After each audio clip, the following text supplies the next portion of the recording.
Verso 1. Después de estas cosas, Pablo salió de Atenas y fue a Corinto. ¿Se acuerdan ahí en el verso 34 del 17 a quienes había dejado Pablo cristianos en Corinto? Perdón, en Atenas. Dice el 34 del 17, mas algunos creyeron juntándose con él. ¿Con quién? Con Pablo, entre los cuales estaba ¿quién? Dionisio, el Areopagita, una mujer llamada Dámaris y otros con ellos. O sea que, dejando a Dionisio como encargado de la obra, el domingo pasado les mencioné que la historia secular nos dice que Dionisio se convirtió en uno de los líderes y murió como mártir. Entonces, se quedó como el líder aquí. Y agarra a Pablo de Atenas para Corinto. ¿Qué había sucedido en el año 146 a.C.? Corinto se había rebelado contra Roma y Roma fue destruida brutalmente por el ejército romano para enseñarle una lección. Pero Corinto ya era una ciudad antigua para los tiempos de Pablo. Entonces, en este momento tenía dos puertos, la ciudad de Corinto. Y era una ciudad rival para Atenas, que le queda hacia el noroeste. Aquí está Corinto y Atenas le queda hacia el noreste.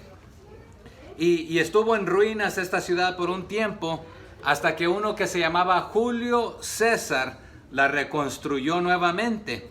Pero rápidamente esta ciudad ganó fama nuevamente y se restableció como esta ciudad antigua que era, y se convirtió en un centro de comercio, pero también se convirtió en la sede de inmoralidad, y era de todo tipo de clase de pecado. Era la ciudad más famosa, más conocida por su libertinaje, por hedonismo. ¿Qué significa eso? ¿Quién me ayuda con la palabra hedonismo? ¿Alguien sabe? Esto es el amor del gusto, del placer, de lo sensual, de la inmoralidad sexual sobre todo. Muchos de los teólogos le han nombrado a Corinto como la feria de las vanidades del imperio romano. En otras palabras, en el día de hoy, en la ciudad, aquí en Estados Unidos hay una ciudad que es famosa, que lo que se hace en Las Vegas, ¿dónde se queda? Supuestamente. Pero era muy similar a Las Vegas. Hoy hay gente que quiere ir a Londres, a París. Y Corinto era este tipo de ciudad en estos tiempos. En el griego clásico hay un término que se dice actuar como un corintio. No era algo bueno. Significaba prácticamente practicar fornicación. ¿Qué significa fornicación? Cuando un hombre que no está casado se mete con una joven o mujer que no está casada. ¿Adulterio cuál es? Cuando alguien que está casado se mete con otra persona que está casada o no está casada. Pero aquí fornicación era de todo lo que... Es más, había un dicho que cuando alguien estaba acompañado de una corinta o corintia, prácticamente la palabra compañera, usted y yo la utilizamos hoy en día. A veces aún para introducir a su pareja. Esta es mi compañera, mi compañero. La palabra compañero, compañera en el griego clásico simplemente significa, esta es una prostituta. Es más, hay países en este tiempo, yo les cuento una brevemente. Algunos de ustedes, el hermano Sergio lo ha de recordar. Había un hermano que nos ayudaba que se llamaba Rufus Crawford, un chaparrito que fue misionero a Portugal, a Brasil, hablaba portugués, pero le encantaba estar con nosotros, ayudándonos. Y su esposa, Mildred se llamaba. Ya los dos fallecieron. Y un día yo hice un viaje a Brasil y una cantautora me regaló su disco, cristiana. Y me pregunta la esposa del hermano, ¿dónde consiguió ese disco? Y yo le dije, me lo regaló una amiga. Bueno, en el portugués decir amiga también significa que es una amante o otra cosa. Pero, y la hermana casi se desmaya, porque ella sabía esta palabra en portugués, pero tiene otro significado. Bueno, aquí lo mismo, decir compañera o amiga, es decir, tener una amante prostituta prácticamente, pero esto es lo que sucedía aquí en este lugar. La inmoralidad sexual era permitida porque aquí se hacía el culto a una diosa Afrodita. También se le conocía como Venus. ¿Han escuchado hoy en día? Que es la diosa de lo sexual, pero la diosa de la fertilidad y de la sexualidad. En este lugar en Corinto había una fortaleza y en esta fortaleza había un templo que tenía 1000 sacerdotistas o sacerdotisas. Y en este lugar de esta diosa, estas, a ver, dígalo 3 veces, sacerdotistas. Está difícil esta palabra, ¿verdad? Al mismo tiempo eran prostitutas.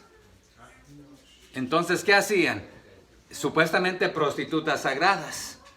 Y al anochecer bajaban a la ciudad de Corinto para ofrecer su comercio prácticamente, o su servicio a la diosa. Pero, ¿por qué estamos hablando de esto? Bueno, ¿dónde estaba Pablo? Pablo acaba de dejar Atenas, que le queda al noreste otra vez. Bajó a Corinto. Allá que había tantos ídolos, tantos dioses, tanta idolatría. Y ahora pasa a otro lugar que hay otra clase de idolatría. Entonces, aquí está un detalle también que lo vamos a ver más tarde.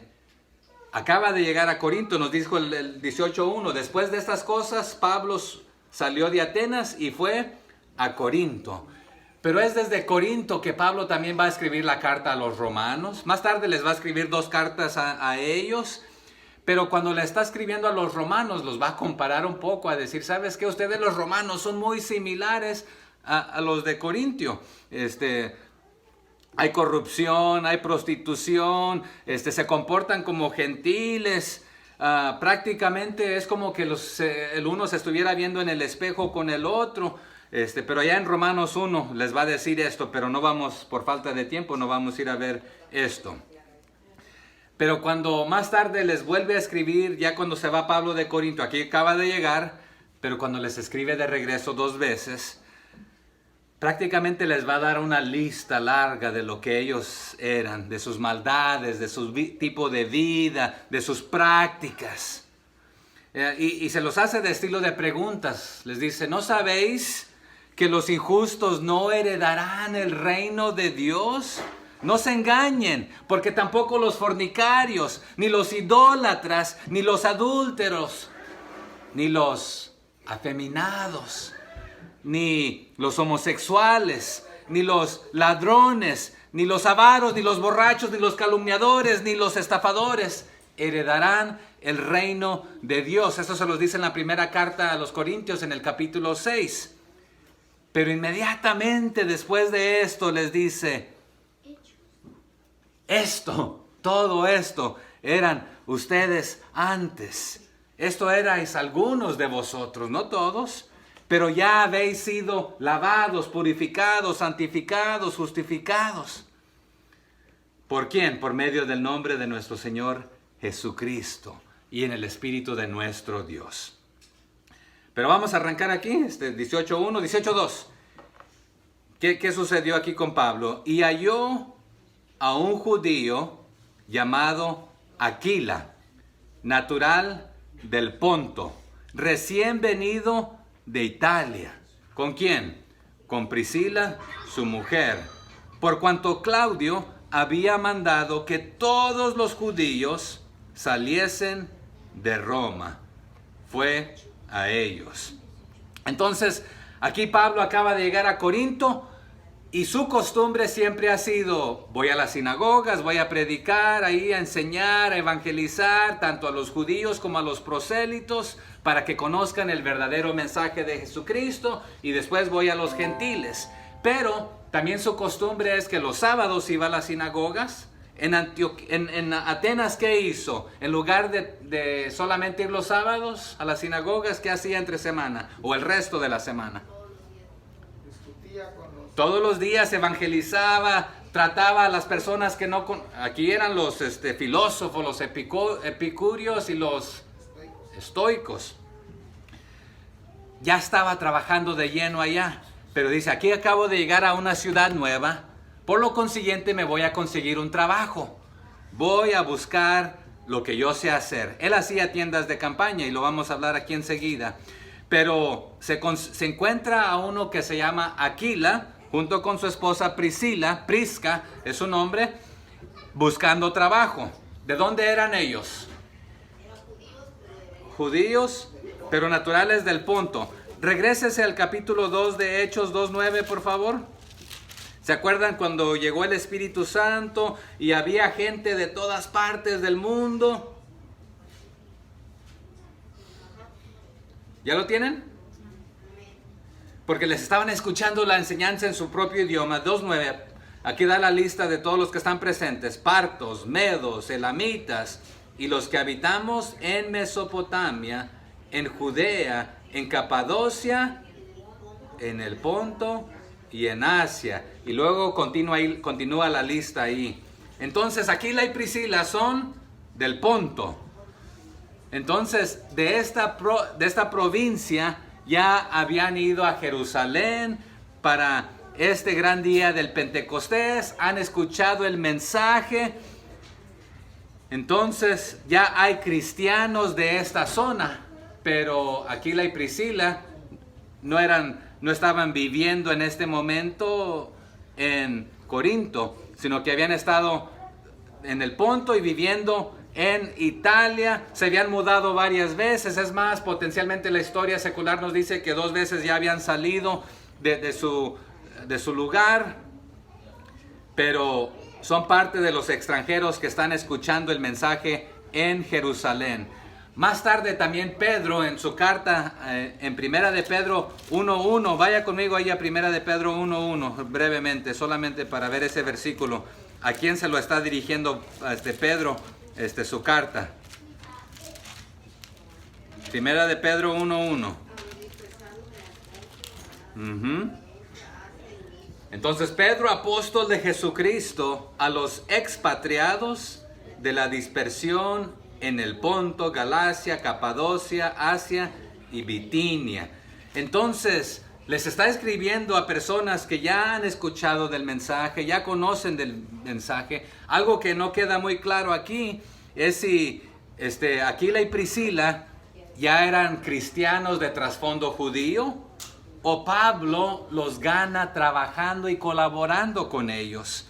Pero aquí Aquila y Priscila, pero aquí hay un detalle.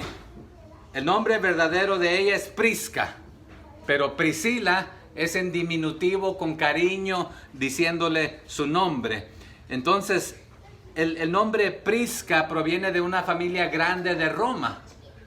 Entonces ella probablemente estaba relacionada con esta familia de alguna manera, pero como estaba casada con un judío que era, ¿cómo se llama su esposo? Aquila, tuvo que salir con su esposo. Pero Pablo más tarde los llama sus colaboradores que expusieron su vida por Pablo. Allá en Romanos los menciona.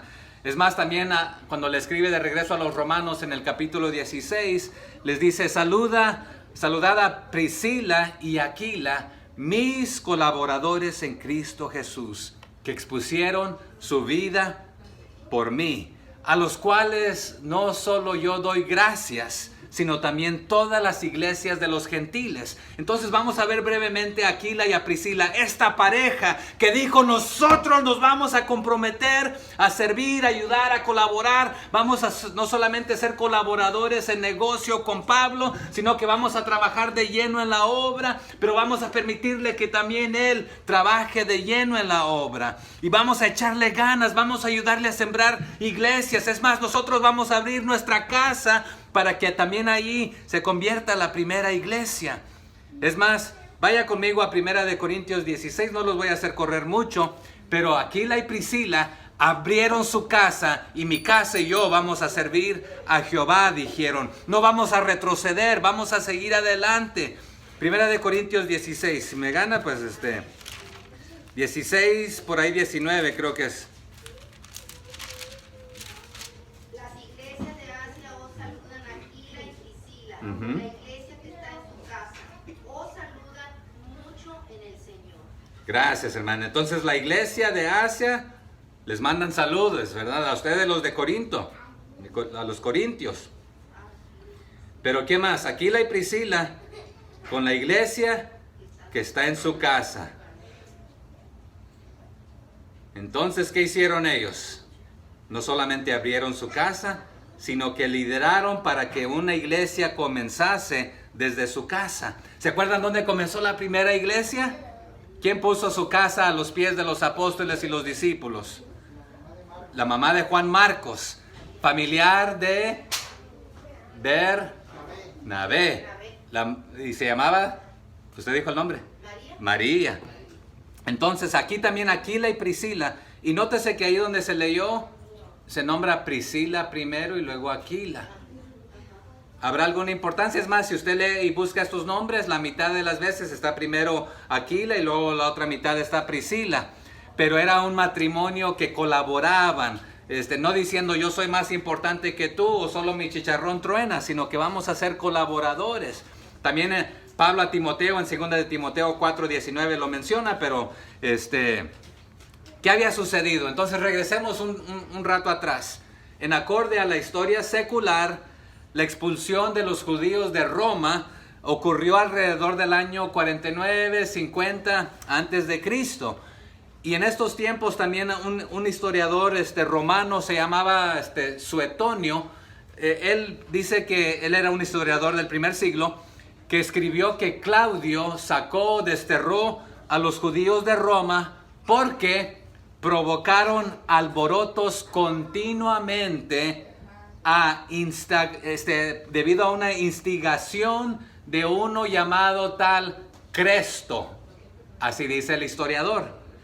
Pero es posible que Suetonio se está refiriendo, hay dos opciones, a un discípulo de Jesús que estaba con ganas, predicando, enseñando, testificando y que ocasionó alborotos, así como Pablo sucedía hacer, y que no sabemos mucho de este Cresto, así como le nombra Suetonio, o potencialmente en el latín, así como él lo escuchó del griego, del hebreo, en este caso, o el arameo, lo escribió tal y como se escuchaba, pero refiriéndose a lo que comenzó a ser Cristo, no Cresto. Pero porque este historiador lo está escribiendo 70 años después de Cristo, que está escribiendo esto de que sucedió en la historia. Entonces, pero habla que de disensión, de desorden dentro de la comunidad judía, porque ¿quiénes fueron los que estaban diciendo crucifícale, crucifícale? Los judíos, ¿verdad? Pero los romanos, perdón, ya les di las respuestas. ¿Quiénes fueron los que lo crucificaron literalmente o físicamente? Los romanos, ¿verdad? Pero también podemos decir que fuimos nosotros por nuestros pecados, ¿verdad? Pero alguien muy inteligente me hizo una pregunta el miércoles pasado en el estudio bíblico, no voy a decir nombres, comienza con Estrella y termina en ya, pero dice, ¿quién mató a Jesús? ¿Y cuál es la respuesta a esto, hermanos? Es una pregunta muy profunda y difícil. ¿Quién mató a Jesús? Todos los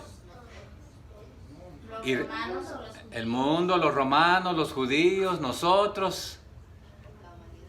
Y también se hizo quién le quitó la vida a Jesús. Y la respuesta es esta: nadie. ¿Por qué?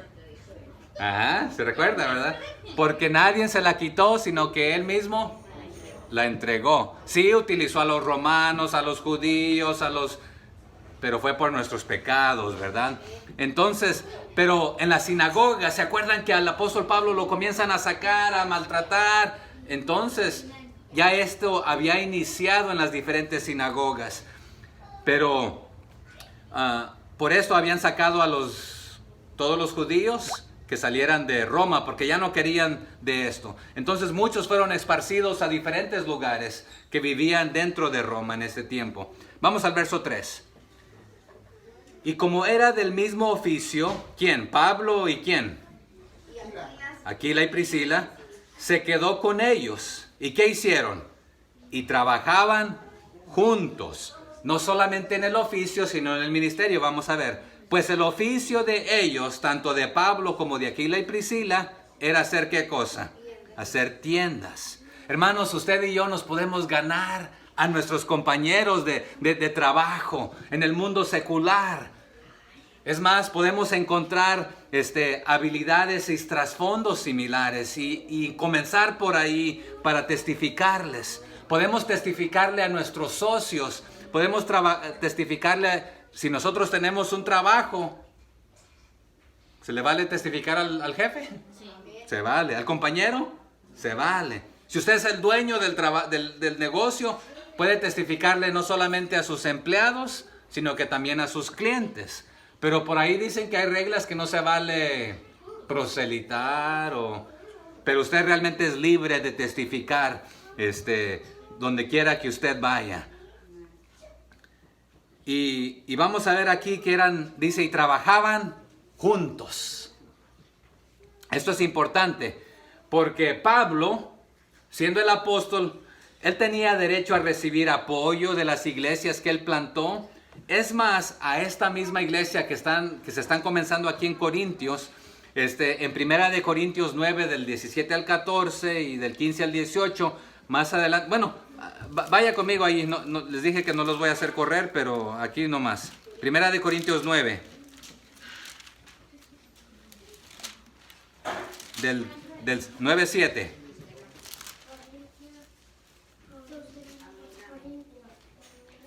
¿Ya lo tienen? 9-7 en adelante. Aquí el apóstol Pablo les hace una lista larga de preguntas.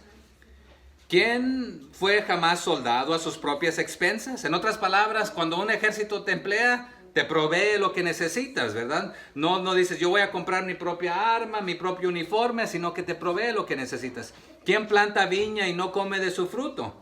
¿O quién apacienta el rebaño y no toma de la leche del rebaño? ¿Digo esto solo como hombre?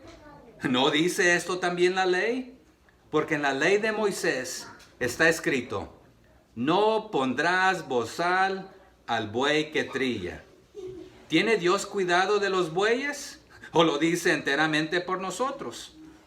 Pues por nosotros se escribió, porque con esperanza debe arar el que ara, y el que trilla con esperanza de recibir del fruto. Si nosotros sembramos entre vosotros lo espiritual, ¿es gran cosa si segáremos de vosotros lo material? Y continúa ahí hasta el 14. Si otros participan de este derecho sobre vosotros, ¿cuánto más nosotros? Pero note lo que les dice. Pero no hemos usado de este derecho, sino que lo soportamos todo, por no poner ningún obstáculo al Evangelio de Cristo. ¿No sabéis que los que trabajan en las cosas sagradas comen del templo y que los que sirven al altar del altar participan? Así también ordenó el Señor a los que anuncian el Evangelio que vivan del Evangelio. Pero lea el 15 también.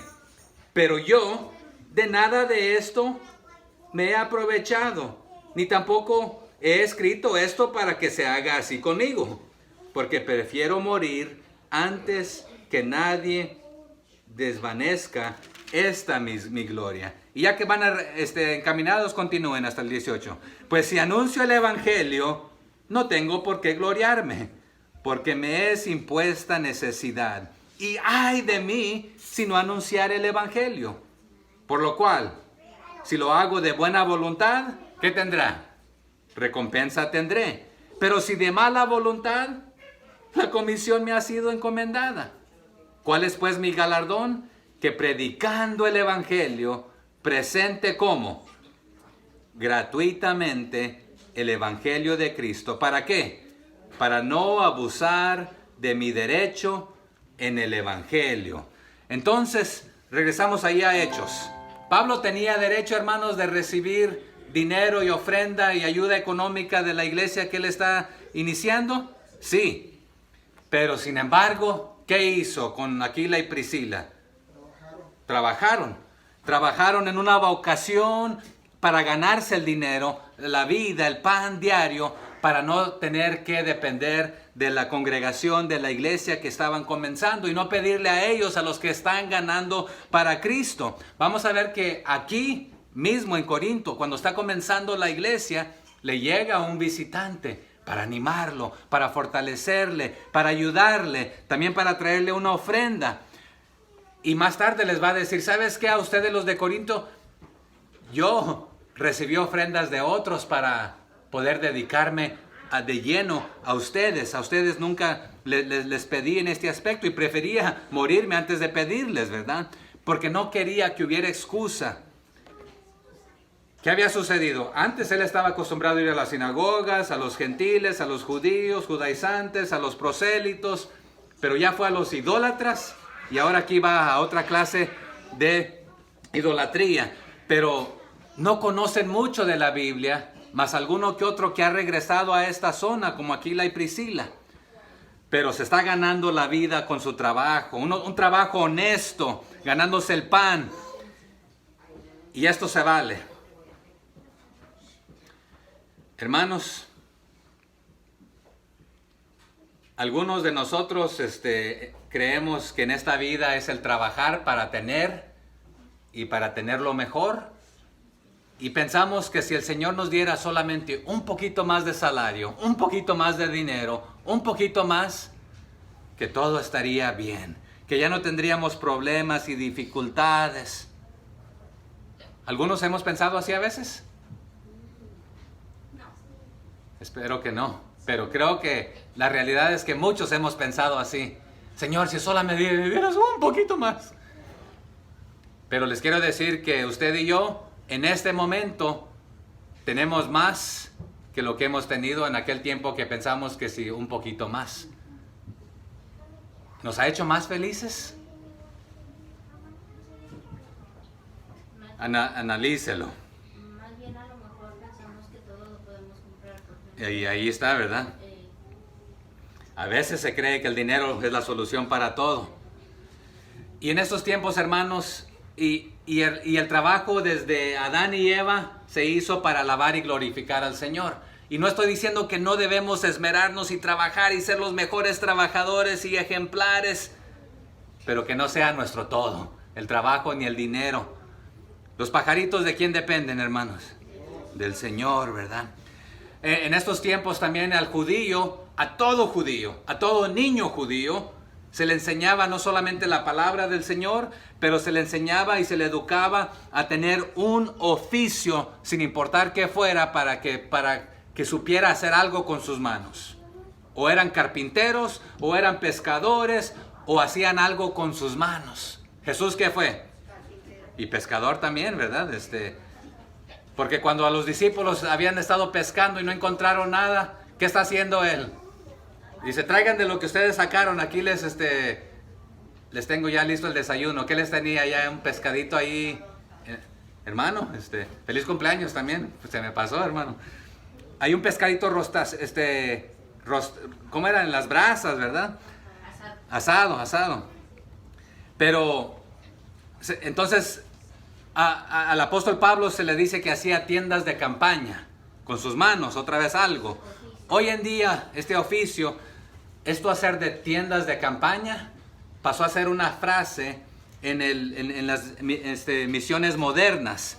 Cualquier persona que se va de misionero a cualquier lugar, a cualquier zona, si su trabajo se lo llevó para allá, pues hace ese trabajo, pero ahí gana a sus personas, abre su casa y comienza una iglesia, pero se le nombra hacer tiendas o hacer tiendas de campaña, se le nombra así entre comillas a su oficio, para ganarse la vida mientras es misionero. Nosotros tenemos muchos misioneros alrededor del mundo que hacen tiendas de campaña, entre comillas. Son maestros en universidades, se dedican a oficios seculares para trabajar, por ejemplo, en un hospital. Tenemos misioneros así. en escuelas como maestros, algunos que trabajan en restaurantes, en deportes, en construcciones. Hay unos hermanos misioneros que se dedican a hacer casas en la construcción, pero las hacen para de ahí mantenerse, para poder continuar siendo la obra de misioneros.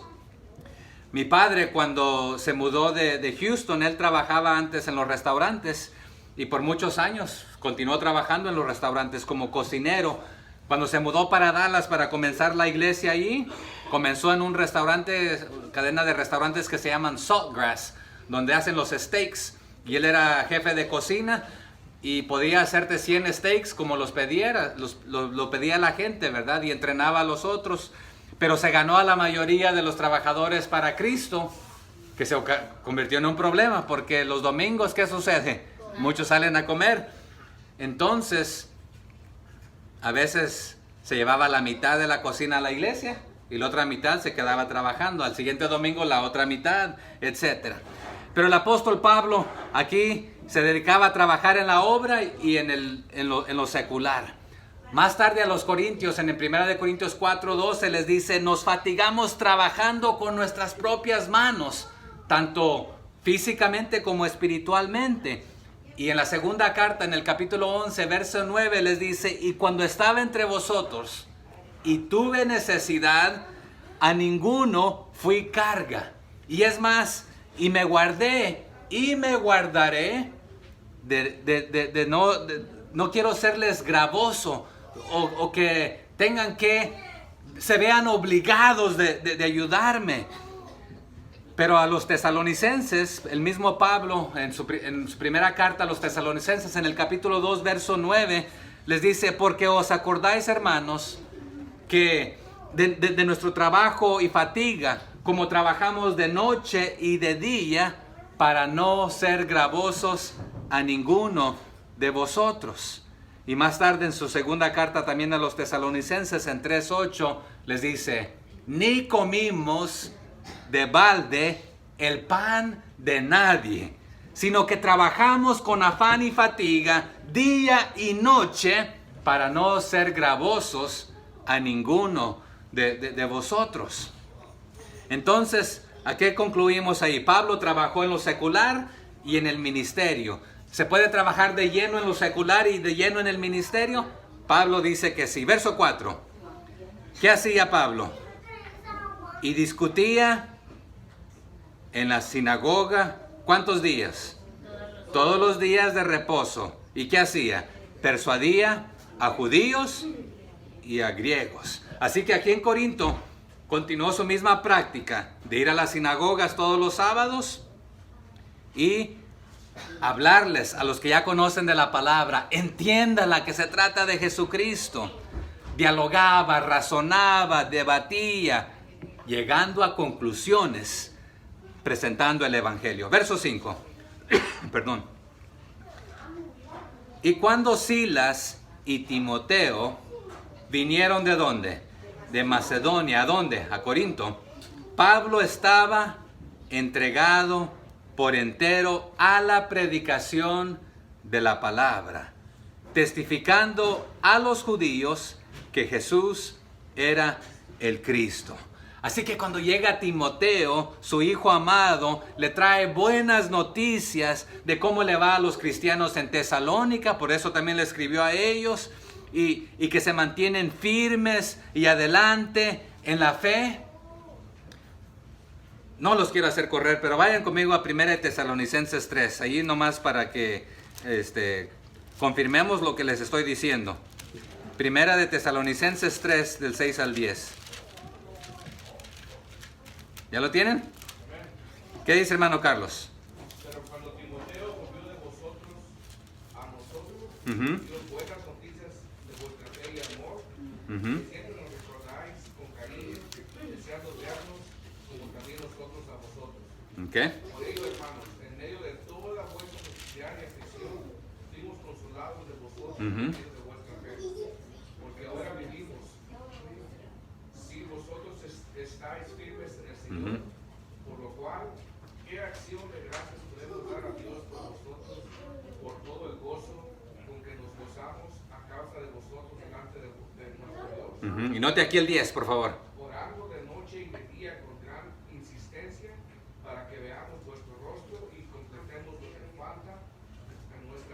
Gracias, hermano Carlos. Entonces aquí Timoteo le llega con noticias a Pablo y les regresa una carta aquí en 1 Tesalonicenses, ¿verdad? Pero estas noticias de que los hermanos que se quedaron en Tesalónica le están echando ganas, siguen firmes, no han retrocedido. Sí, le da gusto escuchar que van hacia adelante, pero aún sería de más gozo poder verlos. El hermano Sergio dijo algo, ¿verdad? Y gracias, hermano, por orar en cuanto a esto. A mí lo que más ánimo me da es ver a los hermanos seguir adelante, echándole ganas, usando sus dones y talentos para la honra y la gloria del Señor, que testifican, que discipulan, que van creciendo espiritualmente, invirtiendo en otros. Aquí de la misma manera, el apóstol Pablo está entregado de lleno, pero llega alguien aquí a visitarlo, Silas y... ¿cómo se llamaba el otro? Timoteo, ¿verdad? Entonces, regresemos allá a Hechos donde estamos. Yo ya lo perdí. ¿En cuál nos quedamos? ¿En cuál?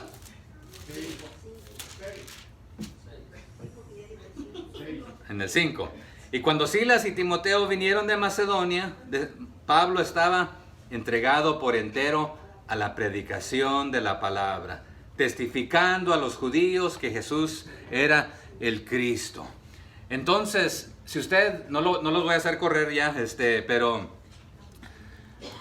¿qué lo anima a usted?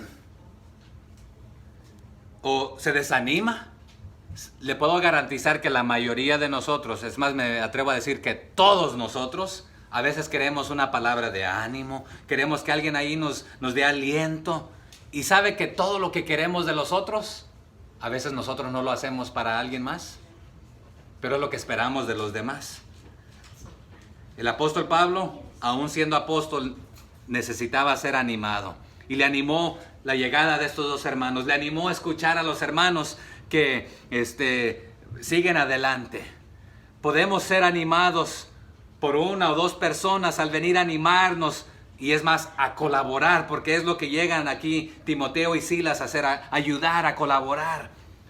Son obreros que entienden la obra, las cuestiones, las situaciones, que no ha sido fácil, que ha sido difícil, que han salido de un lugar para otro, que ha habido oposición, que ha habido dificultad, han pasado momentos difíciles. De acuerdo a 2 de Corintios capítulo 11, de los versos 8 al 9, mientras Pablo está en Corinto, le llega también la ayuda económica, la ofrenda misionera que le mandan los hermanos cristianos de Filipos. Entonces, ¿qué sucedió? Aquila y Priscila le dicen, ¿sabes qué? Quédate con nosotros aquí para que tengas donde hospedarte, donde comer, etcétera. Trabaja con nosotros, vamos a trabajar juntos. Pero también dice, pues me quiero ganar el taco, no lo voy a comer de embalde, ¿verdad? Pues vamos a trabajar. Pero cuando le llega esta ofrenda de Filipos, dice, ¿sabes qué? Puedo dedicarme de lleno ahora a la obra porque no tengo que gastar mi tiempo ganándome el taco. Gracias, hermanos, por mandar, pero quiero que sepa que a ustedes no les he pedido. Sí, más tarde va a decir, he desechado a otras iglesias de sus ofrendas para ayudarle a ustedes. Pero aquí se puede concentrar en la tarea de edificar esta iglesia en Corinto sin tener que pedirles a ellos mismos.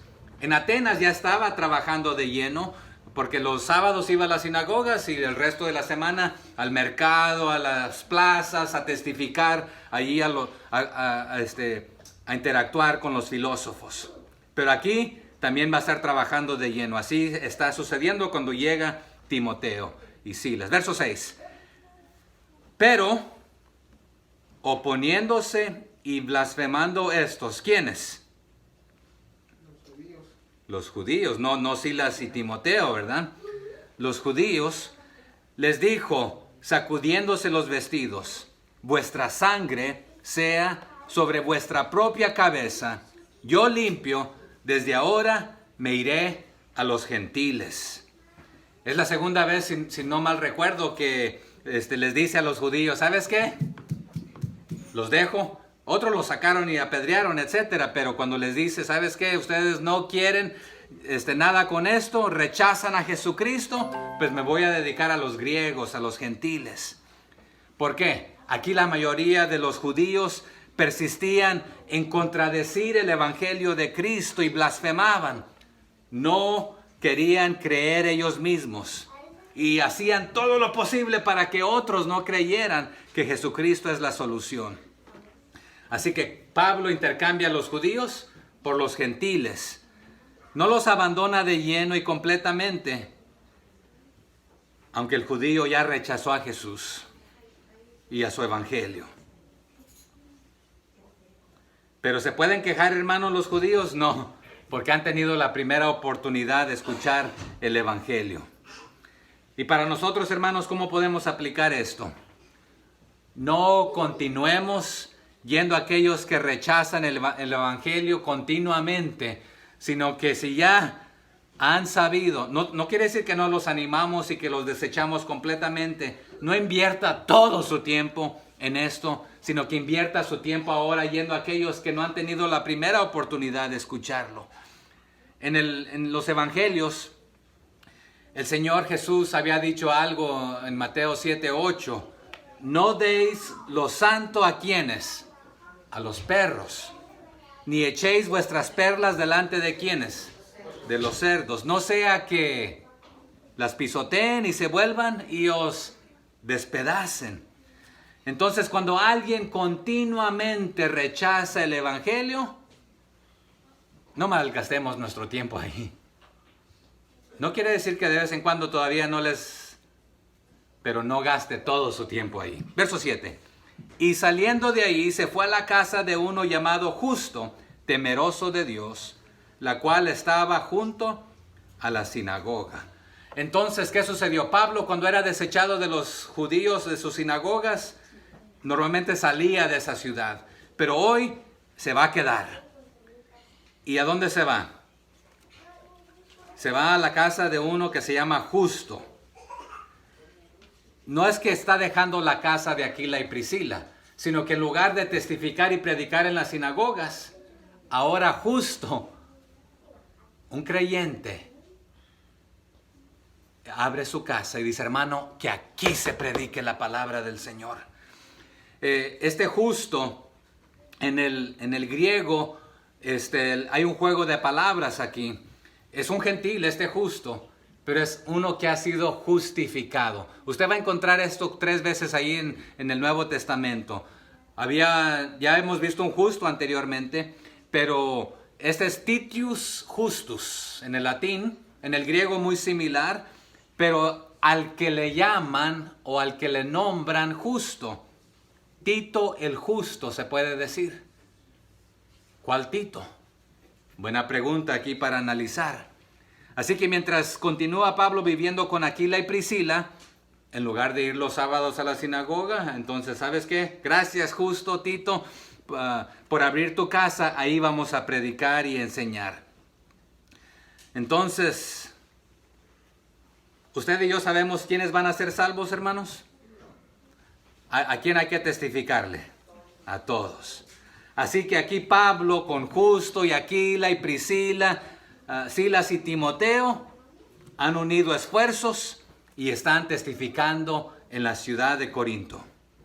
En la segunda carta a los Corintios, en el capítulo 1, verso 19, Pablo dice: Jesucristo fue predicado entre vosotros, por nosotros, por mí. Y él da el nombre, por Silvano. ¿Y quién era Silvano? ¿Se acuerdan? Silas, el mismo. Está dando un nombre aquí. ¿En qué idioma? ¿Quién recuerda? Silvano y Silas es el mismo. Griego. Bien, Jimena, gracias. Y por Timoteo también son nombrados por nombres. Verso 8. Y Crispo, el principal de la sinagoga, ¿qué hizo? Creyó en el Señor. ¿Con quién? Con toda su casa. Y muchos de los corintios, oyendo, creían y eran bautizados. Tenemos un problema. Entonces, ¿cómo fue que Crispo aceptó a Cristo siendo judío, líder de las sinagogas? Y ya Pablo había dicho: ¿sabes qué? Pues a ustedes, aquí el doctor Lucas nos está dando un resumen prácticamente de los que creyeron y en esta primera visita del apóstol Pablo. Entonces, ¿quién creyó? Crispo, el principal de la sinagoga. y junto con él toda su casa y su familia y otros adicionales. Entonces, si creyó mientras era líder o creyó después, Pablo lo ganó a través de su influencia, a través de su testimonio, con amor, nuevamente no rechazándolos y abandonándolos o despreciándolos o maltratándolos, sino que tampoco dijo, ustedes judíos ya no pueden venir a Cristo porque ya tuvieron una y otra oportunidad, así que ya no, sino que permitió y presentó el evangelio a todos, pero ya no era permitido en la sinagoga. Y dice, muchos de los corintios, oyendo, creyendo, eran bautizados. Pablo también a los corintios les dice en 1 Corintios 1:26, nuevamente, la clase de gente que eran ellos. Pero ya cuando son cristianos les dice, pues mirad hermanos, vuestra vocación, que no sois muchos sabios según la carne, ni muchos poderosos, ni muchos nobles. O sea que ustedes eran considerados chusma, en otras palabras, cuando vinieron a los pies de Cristo. Pero aquí quien está, Crispo, el líder principal, y fue uno de los pocos en Corintio de los judíos que vino a los pies de Cristo, y fue uno de los pocos que también que el apóstol Pablo bautizó. En 1 Corintios 1:14 nos dice que no bauticé a muchos, pero a Crispo recuerdo que fue uno de los pocos que bauticé. Verso 9. Entonces el Señor dijo a Pablo en visión de noche, no temas, sino habla y no calles. Entonces el Señor lo está avalando, lo está autenticando, diciendo, quiero que aquí te quedes y continúes tu ministerio. ¿Va a ser fácil? No, porque va a haber oposición de los judíos, pero te voy a dar una garantía, y más al rato aquí va a estar la garantía. No temas, esta es una garantía. Estoy contigo, estoy presente. Habla, predica, no calle. Pero ¿qué ha sucedido hasta el momento, hermanos? El apóstol Pablo no ha temido predicar. Cuando los judíos anteriormente les dicen, no prediques en el nombre de Jesús, ¿cuál fue su respuesta? No podemos dejar de hablar, de predicar, no nos vamos a callar. Cuando quisieron apedrearlo y lo apedrearon, ¿qué hizo? Se levantó y regresó a la ciudad de aquellos que lo apedrearon. ¿Ha huido por miedo? No.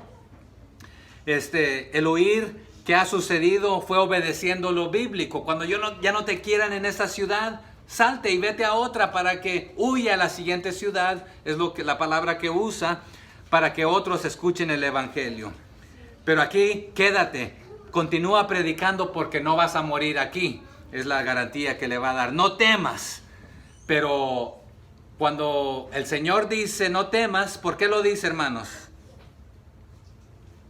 Porque hay temor. Como cristianos, hermanos, ¿debemos temer nosotros? ¿Qué dicen? ¿Como cristianos debemos temer? Supuestamente que no. El Señor nos dice no teman al que puede matar su cuerpo. Teman a quien no solamente tiene ese poder, sino también su alma, ¿verdad? Pero el miedo, el temor de esta clase se puede apoderar de cualquier cristiano si lo permitimos. Pero ¿qué nos dice la Biblia? Pablo a Timoteo dice, no nos ha dado Dios un espíritu sino de poder, de amor y de dominio propio. Pero el espíritu de temor es un espíritu de Satanás. Pero el espíritu de Dios, que es amor, ¿quién es amor? El amor echa fuera el temor. Pero ¿será que Pablo tiene miedo aquí? Potencialmente. ¿Será porque lo que le puedan hacer los judíos? Como le hicieron allá en Tesalónica y Berea. ¿Será porque hay demasiada inmoralidad y mundanalidad aquí, en este lugar? Usted y yo como hijos de Dios podemos aprender a descansar y confiar en el Señor. Pero a veces también después de una victoria puede venir una prueba, una dificultad, un desánimo. ¿Cuántos no hemos dicho, sabe qué? Este año que viene me voy a proponer y voy a seguir y voy a echarle ganas y voy a ir hacia adelante, venga lo que venga? Y ya el día 2, hermanos, oren por mí porque estoy desanimado, estoy triste, no tengo ganas, quiero tirar la toalla. ¿A cuánto nos ha pasado? ¿A nadie? ¿Solamente a hermano Carlos y a mí? ¿No? ¿A 2, 3? Los demás estamos mintiendo, si no, ¿qué sucede todos los años? Hoy sí me voy a proponer, hermana Natalie, ¿verdad? Usted mencionó algo así, ¿verdad? Hay que comer saludable. Pero luego tenemos un compañerismo y pues le entramos fuerte, ¿verdad? Hoy sí me voy a proponer a bajar peso, a hacer ejercicio. Y el 1 de enero no se puede ni caminar en el gimnasio porque estás como sardina, todo el mundo ahí. Y al día siguiente, ¿cómo? Como dicen por ahí, nomás para la foto. Nomás para la foto, para el Face, ¿verdad? Pero a todo cristiano, hermanos, a veces aunque nos propongamos, viene el desánimo. Pero ¿cuál es la promesa? Que confía, yo he vencido al mundo. Confía, yo estoy contigo hasta el fin del mundo, hasta el fin de las edades. Nunca te dejaré, nunca te abandonaré. No sé cuál era el motivo de Pablo, pero puedo decir que a lo mejor sí estaba desanimado o ahí un poco achicopalado, no sé. ¿Se acuerdan que el judaizante tenía su religión y sus ritos?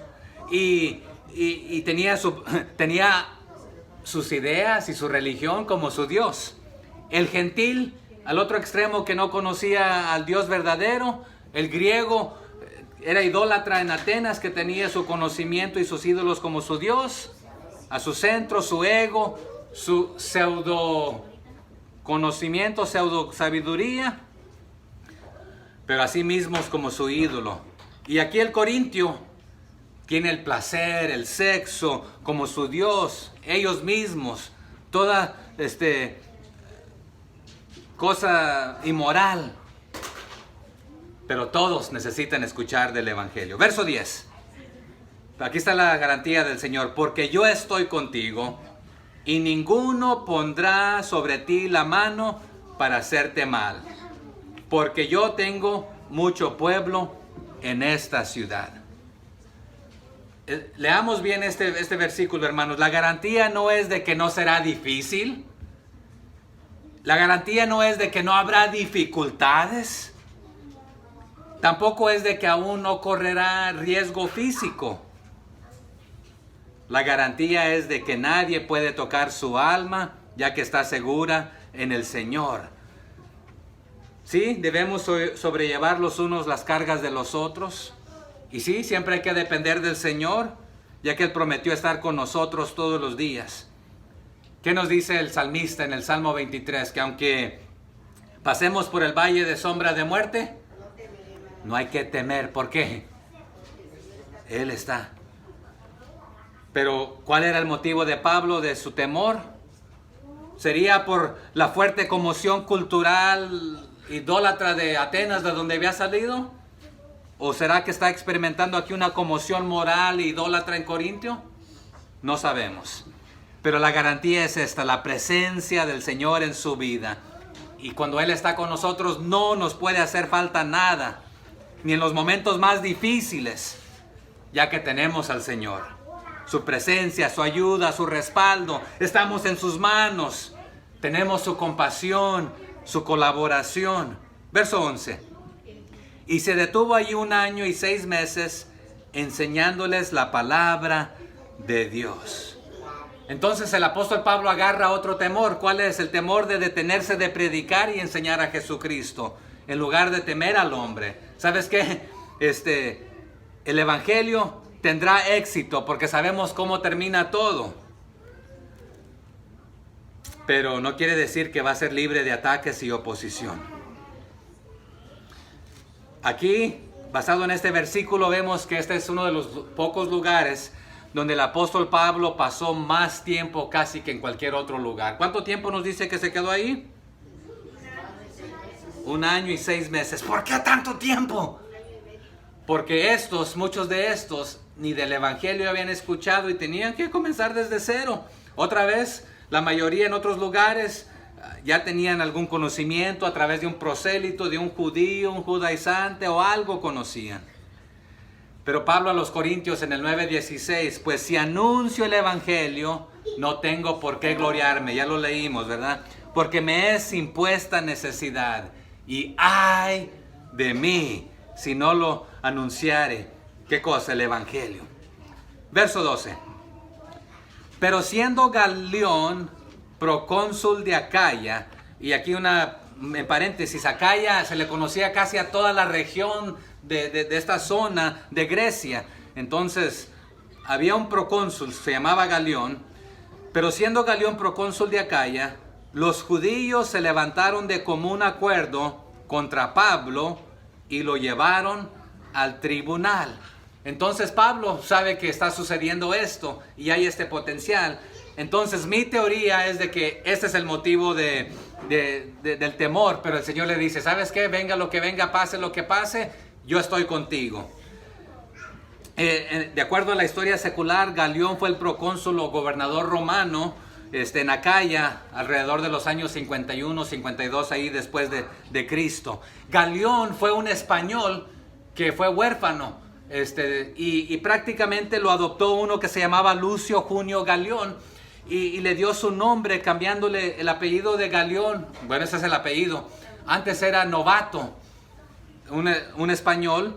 Y le dio el nombre Galión, ahí Lucio Junio Galión.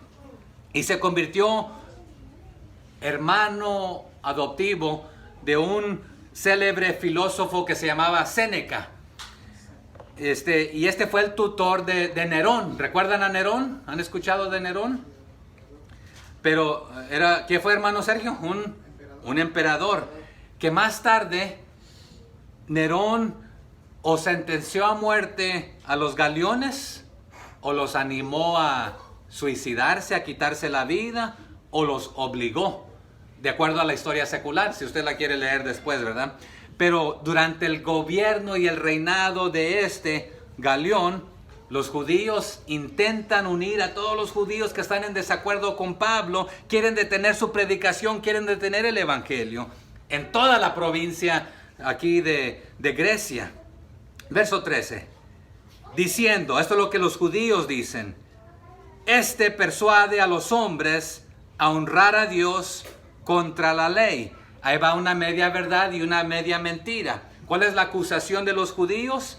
Es de que Pablo es el que está ocasionando aquí lo mismo que ocasionó aquel Cresto, en otras palabras, que sacaran a todos los judíos de Roma, y aquí vino a hacer esto mismo, y supuestamente enseña que no se obedezca la ley romana. Es lo que están dando a entender los judíos. Y aquí en este momento, parado ante este hombre y los que lo están acusando, Pablo está por demostrar que él no está enseñando a los hombres que adoren a Dios contra la ley romana, pero juez Galión no quiere escuchar los asuntos o desacuerdos entre judíos, porque este juez Galión no está haciendo diferencia entre el cristianismo y el judaísmo. Esto es cuestión de ustedes, de su religión, de sus creencias judías. Yo no quiero nada que ver con esto. Continuemos, mire, 14. Y al comenzar Pablo a hablar, Galión dijo a los judíos, si fuera algún agravio o algún crimen enorme, oh judíos, conforme a derecho, yo os los toleraría. Hasta el momento la religión judía ha sido permitida en Roma, y Roma es quien está sobre Grecia en este momento. Pero si el cristianismo era una secta judía, como Galión creía, entonces era permitido y tolerado, entre comillas, bajo la ley romana, mientras no se opusieran a las leyes romanas. Pero este es el caso que los judíos quieren presentar. Así que era correcto que Galión dejara que los judíos trataran con sus propios asuntos y resolverlos entre ellos, porque él no considera que se han opuesto anteriormente. Pero cuando comenzaron los revoltujos, por eso anteriormente los sacaron de Roma. Verso 15. Pero si son cuestiones de palabras y de nombres y de vuestra ley, véanlo ustedes, véanlo vosotros, porque yo no quiero ser juez de estas cosas. Así que a mí no me interesa la religión, está diciendo Galión, y mucho menos la de ustedes. Y Y para mí esto es de menos importancia, porque aquí los grandes somos nosotros los romanos, somos los que estamos en poder. Entonces, si se trata de algo mayor, algo más grande, algo más importante, entonces me entrometería yo, pero como juez. Pero ¿cuál fue la decisión del juez Galión? Aunque fue a favor del apóstol Pablo, cometió un grave error el juez Galión. Porque ¿qué hizo? Despreció el evangelio junto con la religión judía y no se interesó en conocer a Dios. El no conocer a Dios, el adorar a Jesús y el evangelio, para él no eran cuestiones importantes. Porque dice, le nombra cuestiones de palabras y de nombres. No son importantes para mí. En otras palabras, ¿de qué se está jactando aquí Galión? Se jacta de que desconoce al Dios verdadero, se jacta de que desconoce las Escrituras, como que si la ley es más importante que Dios y las Escrituras y el Evangelio. Y que esto está debajo de su atención, que eso es desde chusmas, a mí no me importa. Pero yo le quisiera decir a Galión, esto se trata de la palabra más importante, del nombre más importante, de nombre sobre todo nombre, bajo el cielo y en todo lugar. Pero si tan solo Galión hubiese permitido a Pablo hablar, ¿qué hubiese dicho Pablo? Galión hubiese escuchado el evangelio. Es más tarde, allá en los siguientes capítulos, por los 20, vamos a llegar que se presenta ante Félix y escucha el evangelio. Se presenta ante Agripa y escucha el evangelio. Pero también algunos de ellos, ¿cuál fue el que dijo? Por poco me persuades.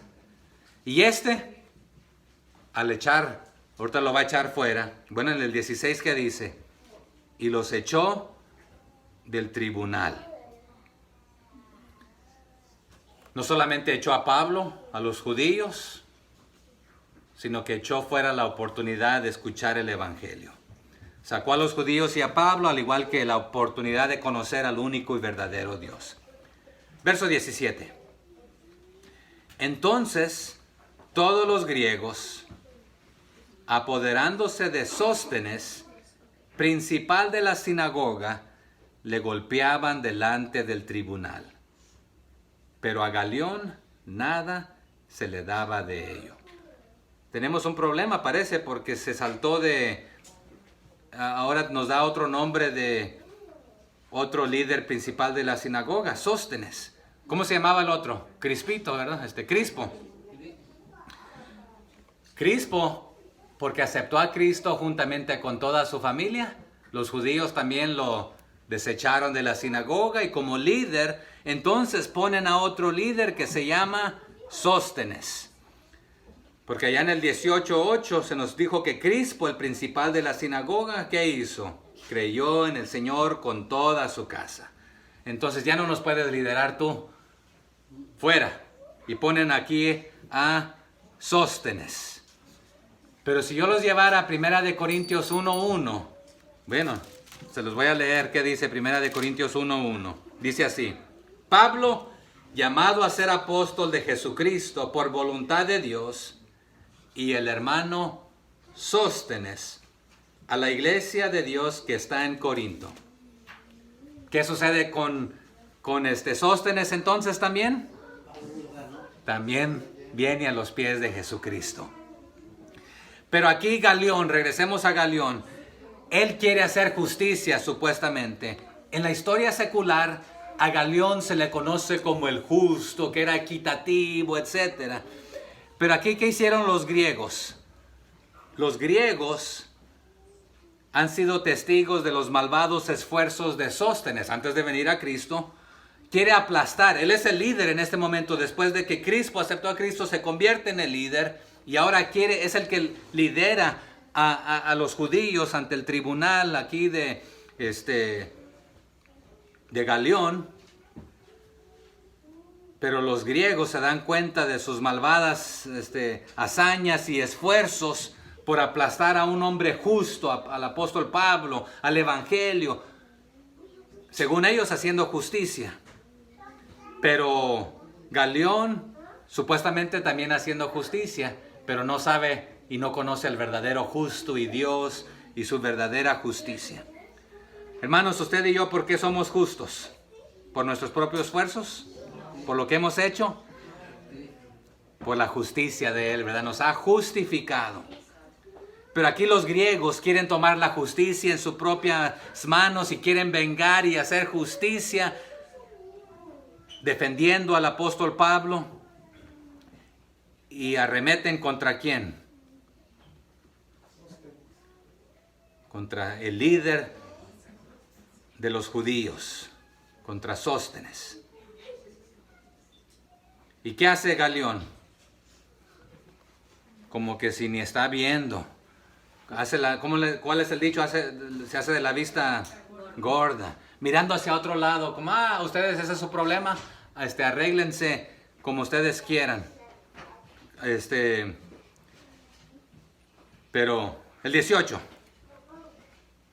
Mas Pablo, habiéndose detenido aún muchos días allí, después de despedido de los hermanos, y navegó a Siria, y con él, ¿quién? Priscila y Aquila. Ahora aquí nos dio el nombre primero de ella, ¿verdad? Habiéndose rapado la cabeza en Cencrea, y Cencrea era uno de los puertos de Corinto, él era el puerto oriental, porque tenía hecho voto. Entonces, aún después de esta cuestión, ¿qué sigue haciendo Pablo? Trabajando, predicando, discipulando. Y aún no corre, no huye de esto. Sigue adelante. Sigue desarrollando su amistad ahí con Aquila y Priscila. ¿Y qué hizo con ellos? ¿O qué hicieron ellos? Y con él, Priscila y Aquila, ¿qué hicieron? Viajaron, navegaron a Siria, o en la dirección de Siria. ¿Ok? Entonces siguen como colaborando en lo material como en lo espiritual. No se dice tampoco explícitamente aquí la clase de voto que Pablo hizo. ¿Qué clases de votos había en ese tiempo? Se me está yendo el tiempo. ¿Había clases de votos nazareos? ¿Había votos de promesa de Dios hacia Dios? ¿Había votos de agradecimiento? ¿Qué nos dice a nosotros la Biblia, hermanos, acerca de los votos? Cuando hagamos votos o promesas a Dios. Cuando hagas voto o promesa a Dios, no tardes en cumplirla. Si prometes, cúmplelo. Porque es mejor no prometer si no vas a cumplir. Pero ¿cuál es lo mejor? O sea que lo peor, lo malo es no hacer nada. Porque el que sabe hacer el bien y no lo hace, está pecando. Pero aquí está el detalle. Mejor no voy a prometer porque no voy a cumplir. Bueno, eso es mejor que lo peor es prometer y no cumplir. Pero peor que eso es no hacer nada tampoco, ¿verdad? Pecas al prometer y no cumplirlo. Pero mejor que esto es prometer y cumplir. Entonces no pongamos el mejor no, para no pecar, pues mejor no voy a prometer para no cumplir y no fallar, ¿verdad? Pero él hizo un voto. Uno de los teólogos dice que Pablo potencialmente hizo el voto de nazareo. Otros dicen que fue un voto de gratitud. Y no nos dice explícitamente cuál fue. Pero si vemos el motivo por el cual va, a dónde va, la fiesta que va a celebrar y encontramos otros cumpliendo votos nazareos, potencialmente pudo haber sido este voto nazareo. ¿Y cuál es el propósito del voto nazareo? Normalmente era un voto de consagración, de ser apartado, de ser santo. Y nuevamente, si es de agradecimiento, pues es de gratitud. Pero ¿por qué era necesario que Pablo tuviese hecho este voto? ¿Dónde estaba viviendo? En Corintio. ¿Qué había ahí? Mundanalidad y derroche de todo. Verso 19. Y llegó a Éfeso y los dejó allí. ¿A quién? ¿Al voto? No. A Priscila y Aquila. Y entrando en la sinagoga, discutía con los judíos.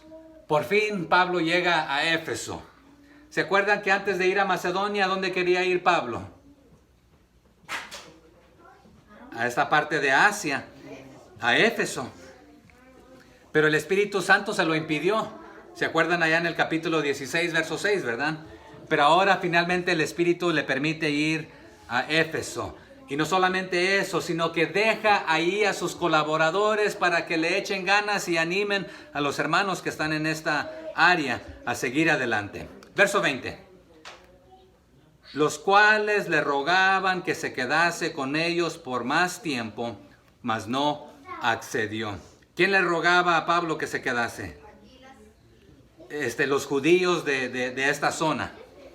Porque dejó en Éfeso a Aquila y a Priscila, pero dice, y entró en la sinagoga discutiendo con los judíos. Los judíos de esta zona de Éfeso querían conocer un poco más, querían que Pablo se quedara, pero les va a dejar a Aquila y a Priscila para que ellos lo hagan, y él va a continuar su trayectoria. 20.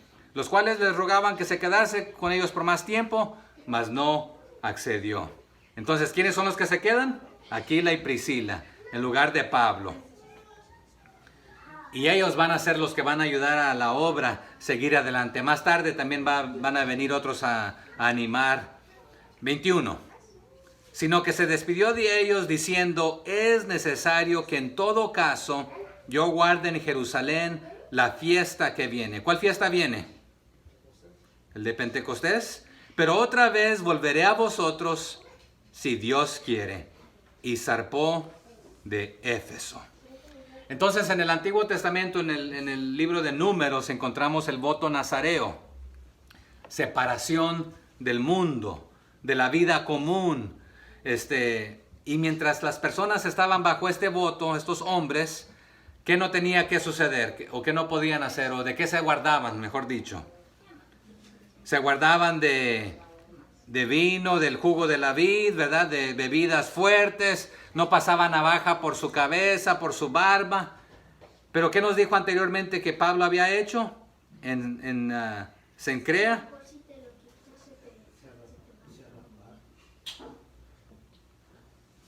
Que se rapó la cabeza.